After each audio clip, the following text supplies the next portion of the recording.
there, my name's Jill Tiny. I'm from Collaboration Global, and this is our podcast, Being Human, Hidden Depths. I'm going to be interviewing some of our members from Collaboration Global, and they're going to be sharing with you their extraordinary lives. Although they would probably believe they're just normal, everyday, average humans, but they are extraordinary. A bit like you and me. We all have our story to tell. We've all been through difficult times, and we've come out the other end having learnt an extraordinary amount about ourselves that we can share with others. So I think you'll find lots of things that will resonate with where you've been in your journey as well. I look forward to seeing you on the other side. Hello and welcome to Being Human Hidden Depths with me, Jill Tiny, the founder of Collaboration Global and one of our latest members. Gareth has joined us today, and what a journey he has been on to get to where he is today. Welcome, Gareth. Lovely to have you on board. Thanks, Jill. Thanks so much for asking me. The funny news is Gareth didn't join Collaboration Global because he'd heard of Collaboration Global or he'd been to loads of meetings or he thought, yeah, let's do that. He was curious. So tell us why you actually joined, Gareth. What's the nub of it that got you to it? Well, Jill, to be honest with you, I don't know if you use LinkedIn Sales Navigator, but I used to use LinkedIn Sales Navigator to find new clients and new opportunities for business. And it's quite good at making a big list for you, people that you should get in touch with. And I found out it's very good at making a big list, but it's not always very accurate. And I realized that sometimes it was throwing people in there that maybe were not what I was potentially looking for. Yeah. But I was contacting them anyway, just seeing what they were about, just out of pure interest, really, and saying, look, just because it's not what I'm looking for, who knows what this person is about. And that was the case with yourself, Jill. And I made it on the list. Yay. You were on the list, and we were in touch. So I dropped you a line, said, so how are you doing? Something quite loose. And you invited me to pop along to one of the Collaboration Global events. And being open-minded, I thought, yeah, we'll go along, see what these guys are about. Didn't know much about what it was. And thoroughly enjoyed every session I've been on so far.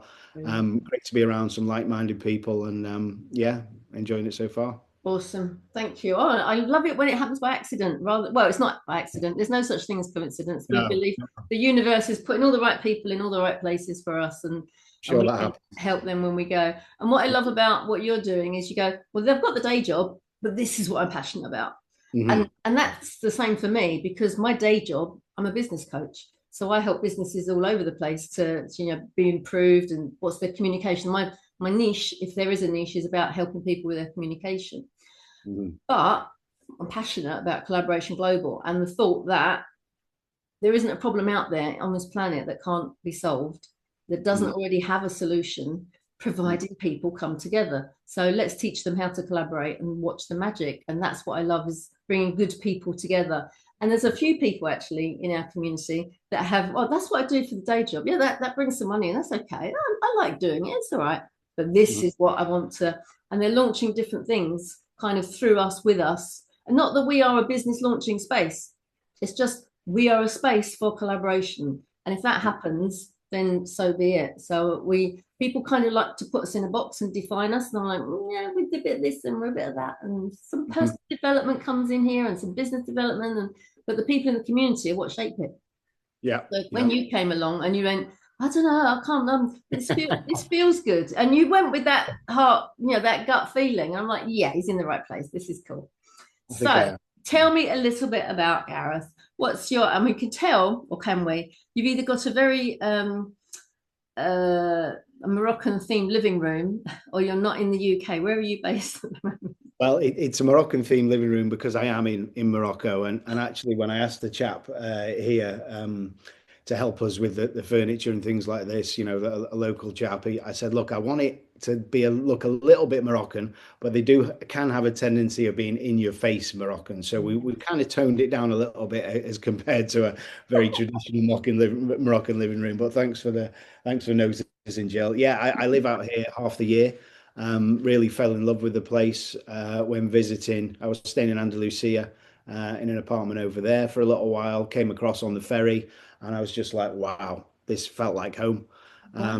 And 3 years later, I've got a little apartment by the sea in a small village called Asila, which is about 40 minutes from Tangier, which is probably the biggest city that people will know in the north of Morocco. Yeah. And I love everything about it, the culture, the people. Maybe not as we don't have all the mod cons here that you do at home. You still have the little old ladies bringing the vegetables to the market and fruit to the market on a donkey in the morning, Oh, wow. along with live chickens and things. So just to Yeah. see that type of thing, it has kind of become normal now. But when you Yeah. come over here, your eyes are open. You're like, wow, this is quite a place. We do enjoy it. Yeah. Yeah. I mean, I remember as a kid in the East End of London going to Roman Road Market and seeing rabbits hanging up and, Yeah. different stores that you would go to. And nowadays we're like, oh my goodness, you can't do that. Yeah, things evolve and change, but some traditions stay the same, which is lovely. I mean, it's just quite nice to see that you kind of figuring that if the lady on the donkey hasn't grown the veg, she's probably bought it off the guy that's grown the veg, and all the veg has still got a bit of earth on it. I mean, I can't imagine if you tried to buy ready chopped carrots here or something like that. It's just these types of things just aren't doable, and I think sometimes it makes you realize that do we actually need all that anyway? Is it that important to have the big shiny supermarkets with all the fruit and veg absolutely perfect shaped and things like that? Yeah. And it's not essential really. So yeah, it's a different way of life here for sure. It bugs me in these big supermarkets. It's a bit depressing because there's so much choice, which makes me go, oh, I can't choose anything now. But also, nature's wrappings, they then wrap them up. So your bananas are in a plastic bag. I'm like, why are you doing that? Stop it. It's just doesn't make sense. So no wonder the world is in the state it's in with the plastic ice flow on the Pacific and not the ice, a plastic island on the Pacific. I know, it's just crazy. Well, there's another point, Jill. The fruit you get here has to be in season. So you can't get strawberries all year round, and so you have to be flexible. But look, it But kind they of taste so much sweeter when they are in season. So why would you want to buy them out? See, I only buy them in the summer anyway. So even though I can get them 24/7, they don't taste the same. Why would you buy them? Not at all, and that's quite right. And you taste the fruit here and the veg here, and okay, maybe you can't get a strawberry at this point in the year, but you're quite right. When you taste them, they are like something else. Absolutely. Out of interest, in a strange country, when you first moved, were you welcomed with open arms, or was there people that were cynical that you were there, or how did it feel? I think that well, I'll talk from the people in Morocco and how the reaction was back home. So, say back home, home's really now actually, but the people in Morocco are very helpful. They've got a great sense of humour. They can't do too much for you. Don't get me wrong, there is some poverty here. There's probably just as big a gap between the rich and poor as well here as there is in the UK. But the things that we've managed to do here, we've managed to buy a small apartment, furnish it. I've started a business here, and that's all with the help of local people. And anything we've needed to know, we've always had help. There was my partner once came on her own and was carrying some big suitcases up the stairs to a hotel, and some lovely little chap came up, some little Moroccan fella, and helped her up the stairs. And she turned around to give him a couple of dirhams, which is the local currency. He's like, no, no, no, no, no, you're my sister, and all this. Oh, yeah. And there's so many stories like that. I brought my daughter over to visit in June.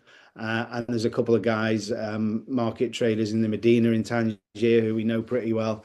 And they both serenaded her with Cat Stevens, father and son. And she was just like, oh my word, what is this place? Wonderful. And they love a bit of Cat Stevens because obviously he converted to Islam, didn't he? Yeah. But yeah, things like that, they just stick out. And it's these extra little touches of kindness and friendship, and they make us feel part of the community. People back home have been a bit like, oh my God, what you live in Africa, I suppose. So, yes, what about and all these types of things. And I do say to people, look, come over here and have a look, and you will either love it or hate it. It's not for everybody. But the thing is, for me, until I know something, until I've tried something and experienced it, you can't say you know for sure. And that was kind of how I got into Collaboration Global, how I got into Morocco, how I get into most things really, because before you try, you don't know. Yeah. That's a good state of mind. Errol Flynn had that state of mind. He wanted to try everything at least once before he died. Yeah. And I think he did. Everything. Okay. Yeah. It's a very good biography if you're into reading. Yeah, incredible guy. Sorry, I'm saying you do know who Errol Flynn is, don't you? I know who Errol Flynn is. Yeah, he was the actor in westerns, wasn't he? Yeah. I don't know too much more than that, to be honest with you, Jill. But he was quite open-minded, was he? Yes, he loved a practical joke. He lived on in Jamaica with his best pal David Niven for a while, chilling out. Then before he was a Hollywood actor, he served in the Spanish Revolution. I mean, he volunteered to go. I mean, he's an American, but actually he's not. He's from Tasmania in Australia. So he's just had his whole life was an adventure. But it is that philosophy of like, why would I not try this? Let's do this. That's it's a bit different. So that's probably why he left Australia in the first place. Yeah, yeah. I'm just realizing that some people listening to this podcast might go, Errol who? I think they, along with me, will be on Wikipedia straight and reading up a bit about Errol Flynn. He sounds like that type of guy. He was a real heartthrob film star back in the day. Right. So who else is with you over in Morocco? Did you pick up sticks and move on your own, or did you take anyone with you? No, so my partner Alison lives with me. Also my business partner, and she's just as much in love with the place as I am. We've got a beautiful little surf spot where we both go out, every other day. And we're a bit old now to go every day, but we go and surf every other day. And she loves the cats. There's stray cats and stray dogs everywhere, and she's a bit of a Dr. Dolittle. She walks down the street yesterday. There's a group of ginger cats, kittens and older siblings and the mother. And as soon as she walks past, there's like 7 cats darted to her. That she's got a bag full of food. So she loves the cats, and yeah, we both enjoy it. Yeah, that's lovely, absolutely lovely. Talking about your passion, as we did earlier, it's not your day job. Now, you're an entrepreneur. You've probably spent most of your life ducking and diving, maybe, but also building and recruiting. And so you know what the world of work is like, to employ people, to lead people, to be that CEO of that company and support people in their ventures. But now you've got something that is personal to you. Tell us about The Sun Will Come Out. Well, yeah, the sun will come up actually. But that's okay. That's okay. Coming to an app store near you very soon. And okay, I like I think many other people have had some struggles with mental health and actually addiction in the past. I'm currently part of a 12-step program which helps me stay clean. Rather than carrying we're told to carry the message rather than the mess. So I won't go into too many details about how I ended up there, but a few life events, I think, really put me past the point of being able to look at things clearly by myself. I lost my father 5 years ago unexpectedly. My younger sister a couple of years after, my baby sister, who had a son who was quite poorly with leukemia at the time. This was all kind of during COVID, or my father just before COVID, and things got a bit much. And I think I was self-medicating really for the stress and the position I was in. I think the idea for the app came up where I'd decided to go away with my brother to Fuerteventura over Christmas because we've got quite a disjointed family. Both of us were at a bit of a loose end. My kids were with their mother over Christmas, so we went for a few days. Had a big blazing row in the hotel. Things didn't work out very well at all. A friend of mine came over to see me, and we actually extended the stayed over New Year, kind of settled myself, and looking at some of the sunrises and sunsets in Fuerteventura, I kind of just looked to her and I said, look, no matter what happens, the sun will come up. And I guess it's kind of thinking, look, no matter how bad things get, these things, these constants will still be there.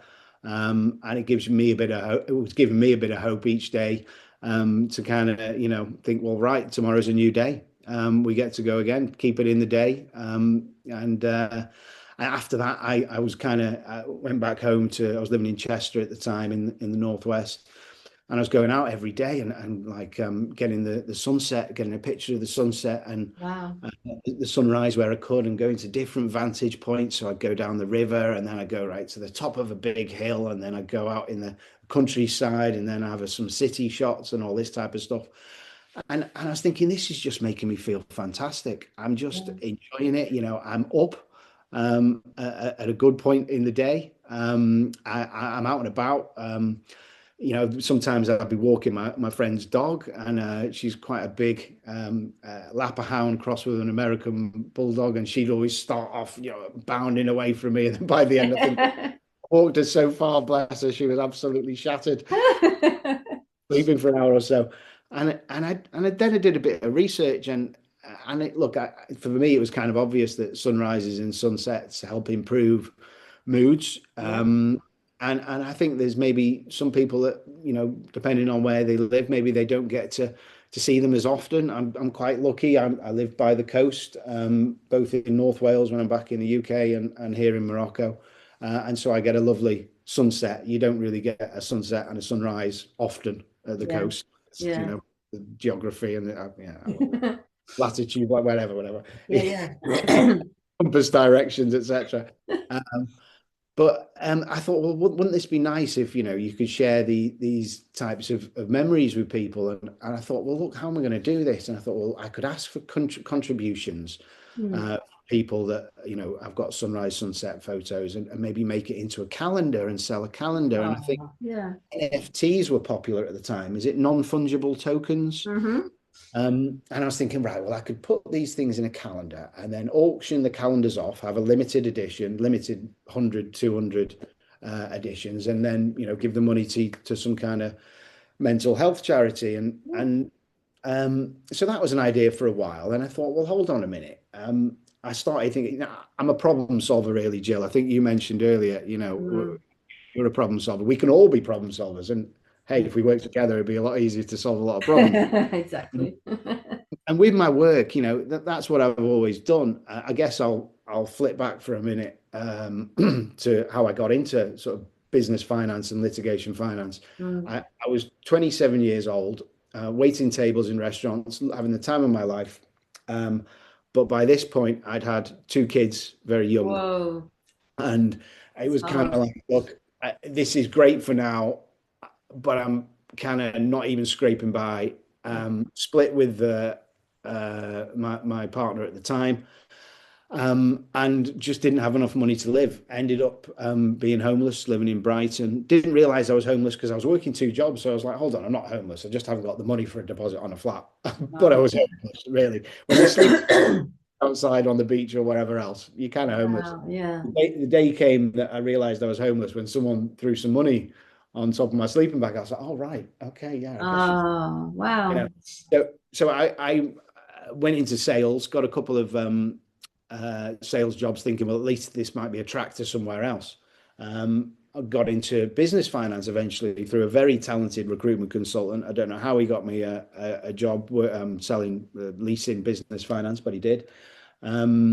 And that kind of progressed. I went on my own and had some employees for a while, a couple of different businesses. Went into litigation finance a couple of years ago. We thought we'd be working on David versus Goliath type cases, stick it to the man. Turns out it wasn't like that. So we donate some of the profits from that business to pro bono cases. That's nice. People can get some justice. Access to justice. So anyway, I figured, look, well, all these things I've done in my career have always been problem solving and not scared to go into the next thing. And I thought, well, rather than selling these calendars at a one-off auction type thing, that might be great and that might raise some money. How about we develop some kind of subscription service? Well, an app. So I started thinking about the montages that you see on your Apple phone, and sorry, Apple, sorry guys, but it's kind of a little bit of plagiarism. Well, that's lovely, and I watch these sometimes, the memories, and it would show me sunset, sunrises. I was like, well, wouldn't that be great if people could contribute photos, and their photo could maybe be shown, maybe if they wanted, with a little story of how they felt when they were taking the picture. And I'll also offer some other mindful services, maybe a journaling facility on the app, meditation timer, some guided meditations, a bit of yoga or Pilates, depending on what floats your boat. We're kind of working on the ins and outs of that now. And ask for a donation. So make the app free to everybody. Yeah. And something that I've taken from my 12-step program is you're more important than your money. If you can donate, do. And if you can't, no worries. A suggested donation of, a couple of quid a month, or if you can afford a £5 a month for this app, great. So that would create an ongoing, hopefully, or will create an ongoing income. I know some of the charities, I've got a few direct debits, and I know a lot of people have go into a few charities, and I probably do get an email sometimes telling me what they're doing and things like this. But if I'm honest, I don't pay a lot of attention to what they're up to. Some of it's obvious, cancer research is going to be doing some cancer research, and we all know what Bernardo and Oxfam do, and whoever you donate to. Yeah. But I thought to myself, okay, well, if someone's getting something daily, so they're having an alarm with these sunsets and sunrise montage, a bit of nice uplifting music, a nice quote at the end. I'll be using a couple, if you don't mind, Jill, that I know you've shared on the Collaboration Global. I love the Margaret Mead quotes about the whoever thought a small group of citizens could change the world. In fact, they're the only thing that ever has. Yeah. And that's when I knew I felt at home at Collaboration Global. Yeah, it made sense, didn't it? This is where yeah. And so quotes along those lines. And then I was thinking, well, I suppose we're going to be generating some money now, if it all works, and as the beta stage. So it's not quite ready, but we're not far off. And I thought, okay, well, what can I see in the world that I'd like to help with? And obviously there's poverty out there. I'd like a certain proportion of it, and I'm going to speak to other Collaboration Global members about this. I know some of them got some great projects. Some of the donations to go towards poverty and provisions for schooling and welfare and things like that in UK and other countries. But I'm seeing, there's a lot of conflict around at the minute, and everybody seems to be picking a side, and either you're for this or you're for that, or you're right wing or you're left wing or whatever it is. And I was thinking, well, how can we bring people together? How can we bring people together, ask them to leave their politics, religions, all these things that tend to divide us? Once we identify with them. I listen to a lot of Krishnamurti about identification is the root of all conflict. And I was like, well, okay, if we can do some events that would bring people together, that would be great. On the premise that, as I say, let's not talk about, these type of things that we don't need to talk about. Let's, rather than fighting hate with hate, bring love into the mix. So I was thinking, being inspired by an event they hold in Seville in the Plaza de España. I don't know if you've ever been to Seville, Jill. Not yet. No, it's on the list. Apparently Europe's most romantic city, and I think it's got a lot of competition with some of the Italian cities. But anyway, on a Sunday afternoon, they have free flamenco lessons on one of the floors of one of the towers in the Plaza de España, looking over the whole Maria Luisa Park, and it's beautiful, and it's free. And you see grandparents and toddlers and teenagers all dancing together. There's just a guy with a Spanish guitar and someone to kind of move people around and help them with the moves and things.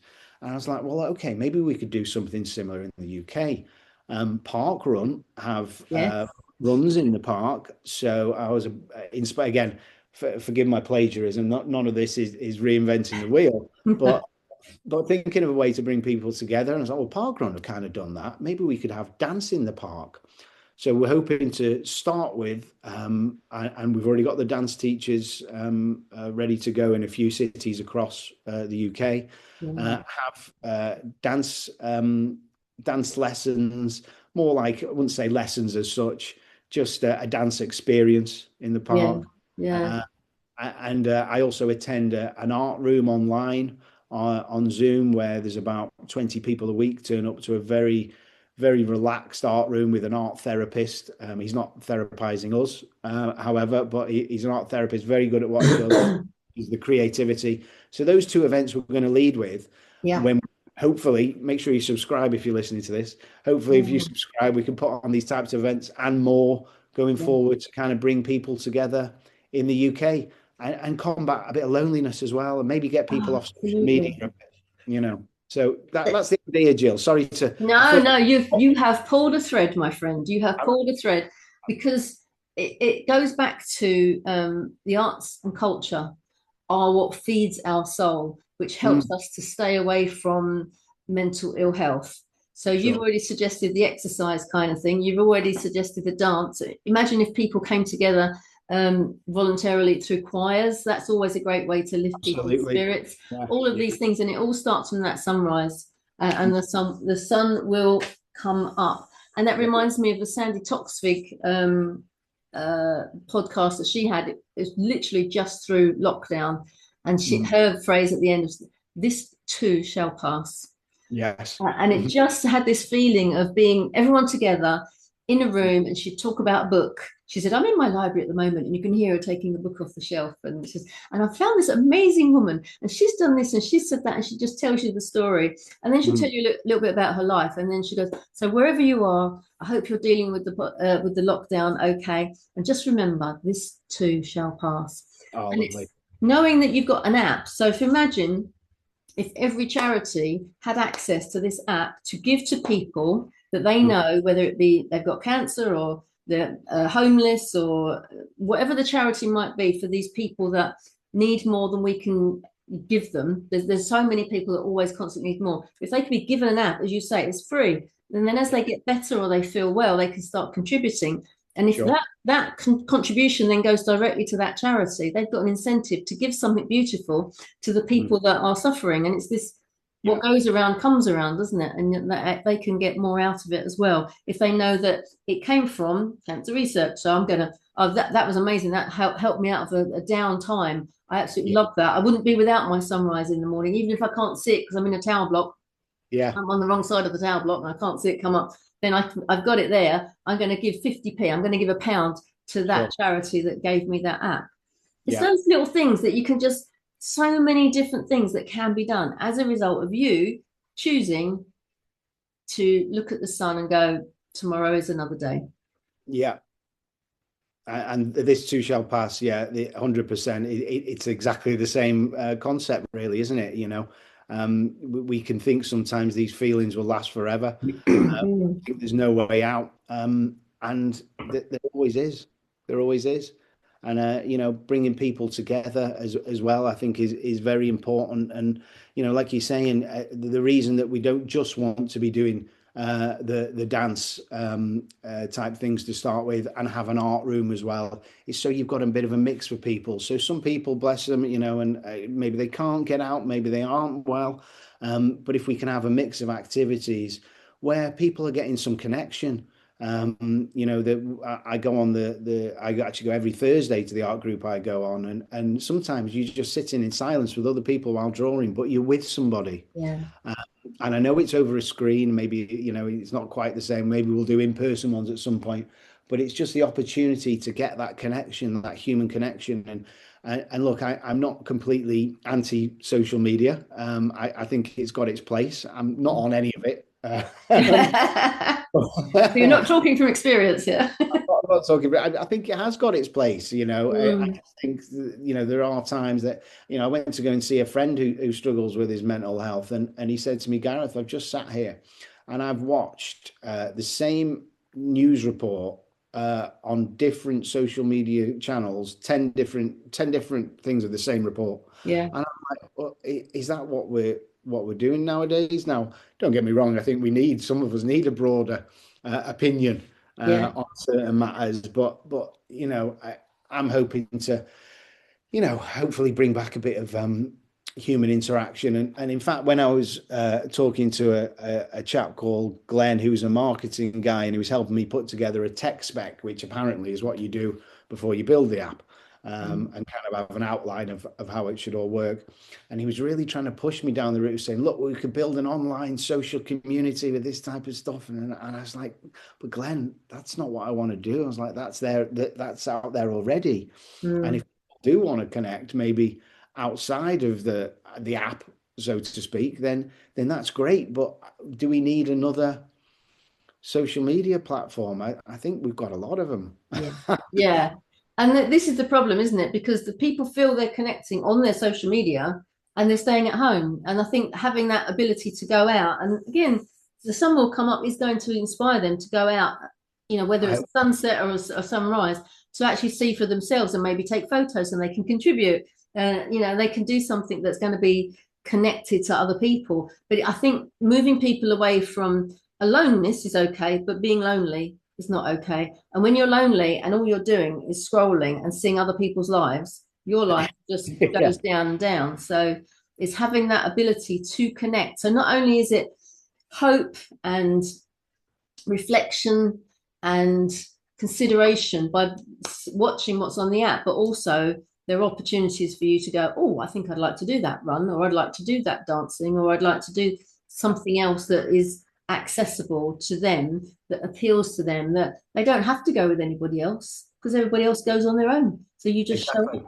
And that's half the problem. I think if they think everyone else does it this way, then they won't do anything. But if they think, well, everyone else is on their own, so I can, it doesn't matter.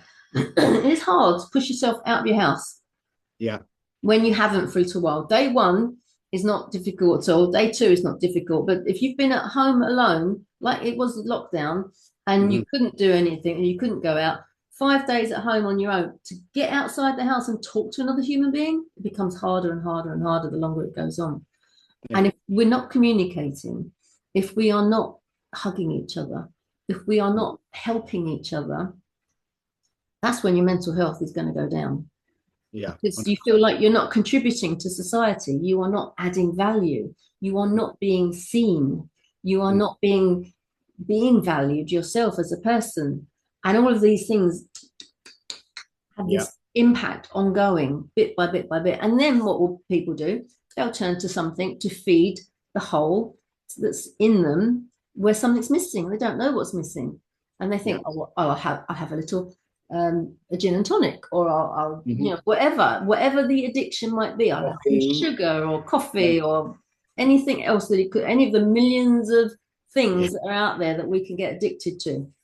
I'll spend some more money, whatever it is that you is your thing to feed that hole. And then, you know, it doesn't actually work. You need to feed it again and again and again. Where if you are connecting to humans, even though initially it feels like it's the hardest thing in the world to do, by doing it simply through an app, just through finding joy, through seeing yourself and others like you, being able to kind of connect without any pressure on you to do anything. You just watch a beautiful video, or you look at a beautiful photo with the beautiful music that goes with it, and just go, oh, that was nice. Oh, there's something that's near me. I might go to that. There's a dance thing. And you know, all strangers together. There was I heard on a Simon Sinek podcast, he's it's called A Little Bit of Optimism. And there was a lady who had been dumped unceremoniously by her boyfriend, and she was really down and low. And in the end, she posted on Reddit or somewhere, I'm going to the park. My boyfriend's just dumped me. I'll be there at 10 a.m. on Saturday morning. If anyone else is feeling miserable, come join me. Oh, lovely. Within 6 months, it had gone around the world. Wow. It resonated. And she said it wasn't like young people were just coming together to hang out. It was all ages. She said that we had a little child that asked his mum to bring him along because he was feeling lonely. So we had 82-year-old couple that were lonely. All their friends had died, so they didn't have anyone to kind of hang out with. So they just came to hang out. And there was no pressure to go do anything. You didn't have to go for coffee. You just came, and there were other people in this little enclave you could have a little chat with, and half an hour later you could go home. But then they were there the next Saturday, and the next Saturday, and the next Saturday. And the park up the road started, and the park in the next town started, and the park in the next city started. And the knowledge that people are so lonely. It's a pandemic in itself.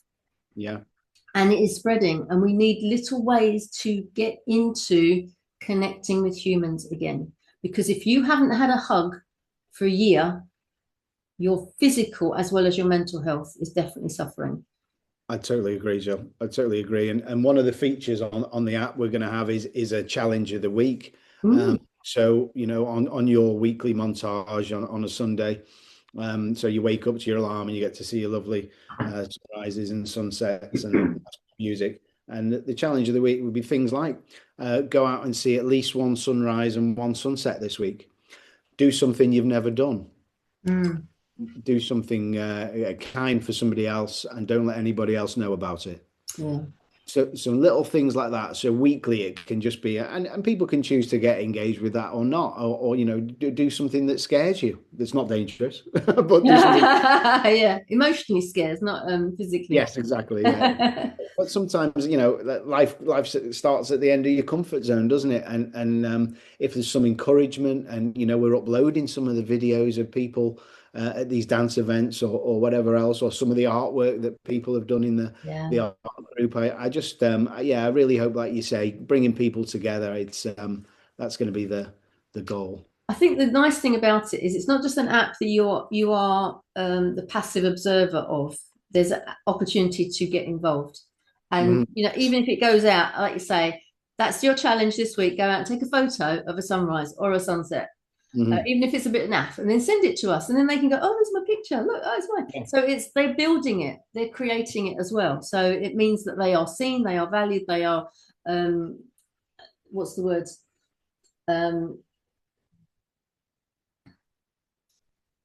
brain's gone dead, not good on the podcast when everything it's just being seen. It's that sort of, you're contributing to something that it makes you're part of it.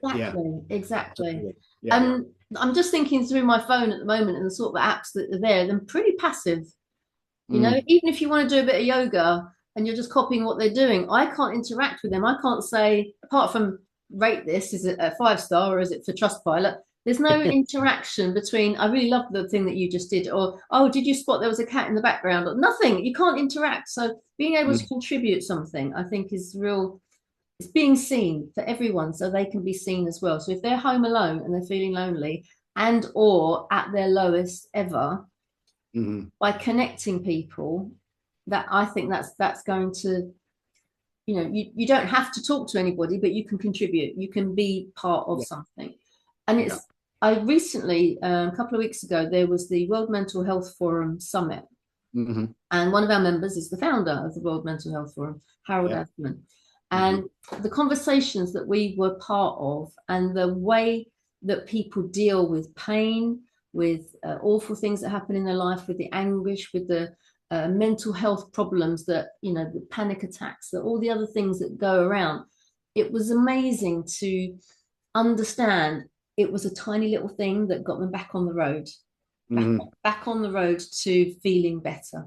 Because you're not going to go from grief to joy on that day. It's too big an ask. But you can go from grief to finding something a little bit funny, and then back to grief again. And then you can go, you know, maybe something on the TV one, but you can go from grief to looking at a sunset and going, oh, I appreciate that. And bit by bit by bit, it's that little coin that you can move forward. Or kick the can down the road, as they say. That's the wrong expression, but you know what I mean. It's just taking it. David Hawkins did the spectrum of emotions, didn't he?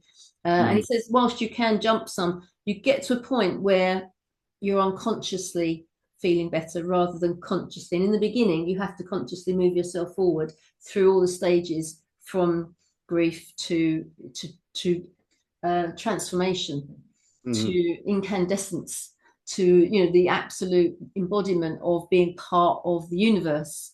And there's everything right down at the bottom as well. And if you've ever had a chance, I can't remember the name of the book, but he's written loads of books.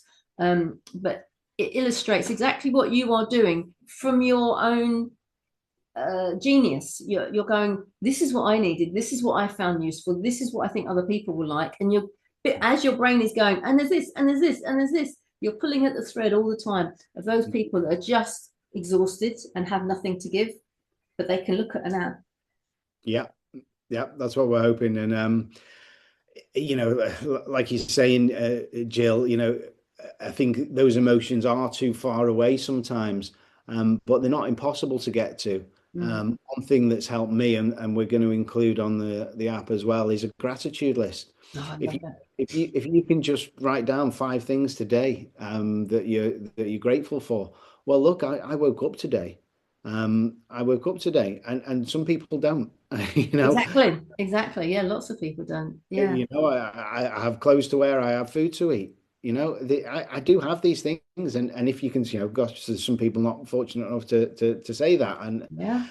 look, the majority of us, we have, and sometimes you can get lost in yourself as to what you don't have and what things have gone wrong, and forget to be grateful for the things we do. An ex-partner of mine said something to me, and she said, "Look, the problem is with you, Gareth, you don't stop to smell the roses." And at the time, I was like, "Oh, I don't know what she's talking about." And it was only years later, I was like, "She's absolutely right. I'm whizzing past everything to the next thing and not appreciating what's right in front of me." I did thank her for saying that. Many Yeah. years later, I finally understood. It took a long time. For the penny to drop. Yeah. I thanked her, bless her, and sometimes we do have these things. Most of us do have people in our things in our lives that we love and care for us, or a passion behind us somewhere. And if not, well, we can get some connection. The people are out there. We can get some connection. We can find something that we love. Yeah. I will, if you told me, Jill, that knitting and crocheting would change my life, I don't know that until I've tried it. I might doubt it, but I'm going to give that a go, and I'll give it a good few hours, or maybe get to a basic competence, and then I'll make a decision. And I think it's about, this open-mindedness as well, of thinking, well, look, well, why can't I do that? Well, why can't I go to a yoga class, or the people who maybe say, oh, meditation is just not for me, I just can't sit still. Well, give it a go, or try something else. Maybe a walking's good for you, whatever it may be. Everyone can find something that they've got a passion in and gives them some joy. And sometimes the way to find that is just start looking around. Just try it out. I mean, all those people that knit and have done for centuries, there must be something in it. There must be something in it. And it might not be for you, but it's a pastime for hundreds, millions of women and men. And it wasn't until Tom Daley started doing it at the Olympic Games that everyone went, "Huh, he looks cool. I might try that." And then off you go. It's interesting. The other thing that might be useful for your app, let me give you a little piece of advice over the airways. You've probably already thought about it, but I've recently been challenged by one of our members, Jennifer Reef, to do a month of tapping. Now, I have had experience of tapping in the past, and done it on the odd occasion here or there, and gone, oh, that's useful. But she said, do it for a month around my health, around my immune system, because I'm constantly catching colds and things. So I've done it for a month so far. But what happened is I didn't just stay healthy, which is what I anticipated would happen. Hurrah. Big bonus, to be fair. But so many other things slid into place that I hadn't even considered was going to happen. And it's like putting affirmations, gratitude, awareness, meditation, so many different things, as well as connecting up to the electric in your body, connecting up to the acupressure points, connecting up to ancient science and wisdom. And all you're doing is tapping or tapping. And it's like, how can that do it for a month? And all of a sudden, it just changes the dial. Now, it's easy for me to say now because I've just experienced that. And literally, I'm on my week 5 now of carrying on doing what I was doing. But again, it's that sort of thing that can be offered in the app that's absolutely free. Once people know about it, they can try it for themselves, and they might go, well, that's a bit weird, because it is, to be honest. Would you be doing this in the middle of Tesco's if you're having a panic attack? Probably not. But if it works and you know it works, then you would, wouldn't you? You'd get it done. You'd be like, oh, I'll tap over here instead, quite quietly. So it's as you say, it's trying new things, but being able to offer people something that they don't know, that they might need. I actually had a session with Jennifer, actually, Jill, and I have to admit, I did apologize profusely to her, but I missed the session, and it was due to my own poor organization. And she sent me an email saying, Gareth, are you coming on this? I was like, oh my gosh, I missed. Anyway, I jumped on with Jennifer, and then, well, of course, the conversation went down the road of my poor organizational skills. And she said, "Have you thought about tapping for it?" And so we did a tapping on it, and I didn't keep it up for 5 weeks, but I did it on and off for maybe 2 weeks, and that was about a month ago. And I did find that I was getting slightly better because, yeah, and so now you've said that a month is a good kind of time scale to really see the benefits. I will get back onto that, but yeah, I definitely agree. It's all these different things that are available to us, all these different techniques, and so, like you say, some might not work for you, some will work for you, but keep trying until you find the ones. And the tapping was great, absolutely. And so maybe I will have a word with Jennifer and see if she can maybe do something for us for the app. That would be really good. Yeah. 100%. I think not only is the tapping good, but she is amazing as herself, because she is so passionate about what she does, because she's been doing it for, I don't know, 30 odd years. And she's seen it work again and again and again. And then when people kind of go, oh yeah, I've tried that, and that doesn't really work for me. And it's like, well, if you keep doing it.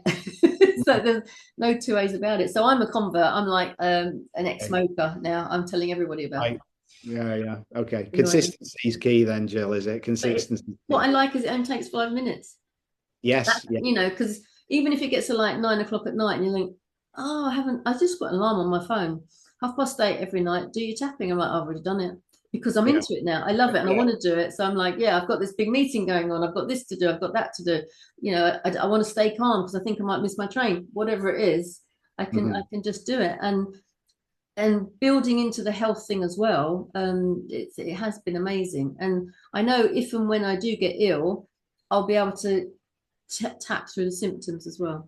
But yeah, there's so many things that can be added to this app that are going to make it quite incredible. And as I say, it's not just, it's the mental and the physical health, because once your mental health suffers, your physical health eventually will catch on, and you'll end up ruining your body as well as your mind. So this is very exciting.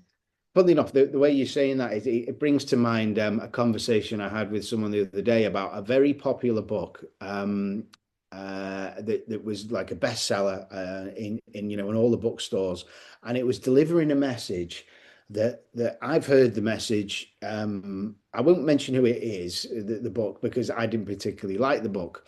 However, the same message I could hear in a different way, and I heard it maybe from more sort of Eastern spirituality kind of format. However, this was a mainstream book, and it was delivering pretty much the same message, slightly repackaged, slightly different. Now, the message reached me through the Eastern spirituality type of the format. The message reached other people through the bestseller book in the bookstores, which they could pick up. Now, the message was the same. It was just a slightly different delivery. So a lot of these things, you don't know as to which way is going to reach you. Now, all of these things, the tapping, the meditation, all these types of things are all tools in our toolbox. Now, the one tool, I might be better with a hammer, someone else might be better with a saw, someone else might be better with whatever it is. I'm not saying that a hammer and a saw and but the fact is, we've got to be aware that the same thing that might work for me might not work for somebody else. So I'm just hoping this app is a different delivery. Maybe that, there's plenty of well-being apps out there and this type of thing. I haven't seen any which then convert to putting on live events. And don't know how many of them are for charity, or we're a community interest company. So I'm not entirely sure on that either, but wherever people can find it, and hopefully we can just be another way that people can maybe find a way to well-being and a bit of joy, hopefully. I think it's beautiful. I really do. I'm very excited for you. If somebody wanted to get hold of this app, has it been launched yet? Is it ready to go? It's not quite ready to go. However, the email domain the website domain has been activated. So we do have an email address, but I think we can say in the next month or two, there's some will come up. App will be in App Store and Google Play Store. It's coded for both platforms. In the meantime, yeah, you can reach me on contact@sunwillcomeup.com for any questions. But yeah, if you're listening to this podcast and you want to take a look, we'd love it if you could download the app, and if you can afford to, donate, and we'll get some events rolling. See you at an event, maybe. Oh, that would be so cool. And where would the events be? In Morocco or? Well, well, we're going to start in the UK, Jill. And look, I don't want to get ahead of myself, but who knows? I think, globally, well-being and joy is important. So why not move into other countries? If we can, if it goes well in the UK, then absolutely we'll look at going into other countries. But yeah, we'll be starting in the UK, and we want to start the dance classes in 4 cities to start with. Ideally, we've got dance teachers lined up, and doing the boring stuff like the insurances and DBS checks and all that kind of stuff in the background.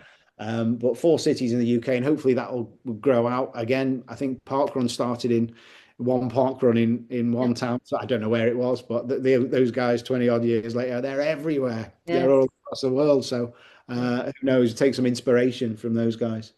Who knows where it could lead? Yeah, absolutely. And there are a lot of members of the community, I'm sure, will be interested in supporting you in lots of different ways.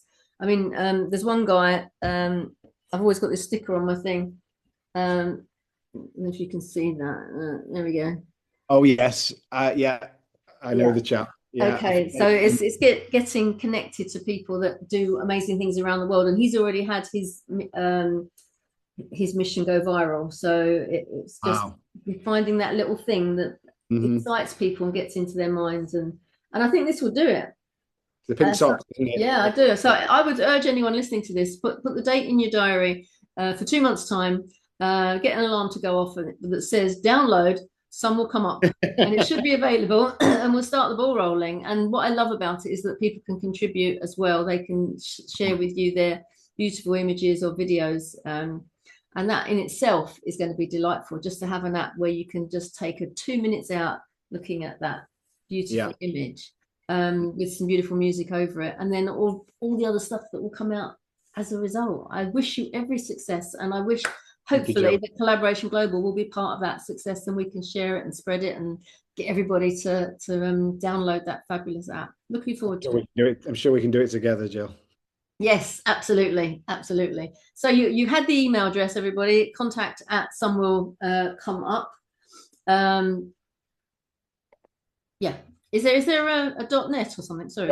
.com. .com. There we go. Keep it simple. And of course, Gareth is part of our community as well, Collaboration Global. So he might be at one of our guest sessions if you fancied coming along. And that is always go to collaborationglobal.org, and you will find the booking link there, or you can find us on Eventbrite as well if you search for Collaboration Global.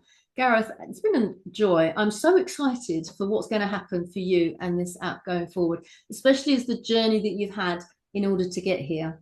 We've all been on a journey. We've all had the ups and downs in life, but when you take that and you put it into something good, you deserve every success.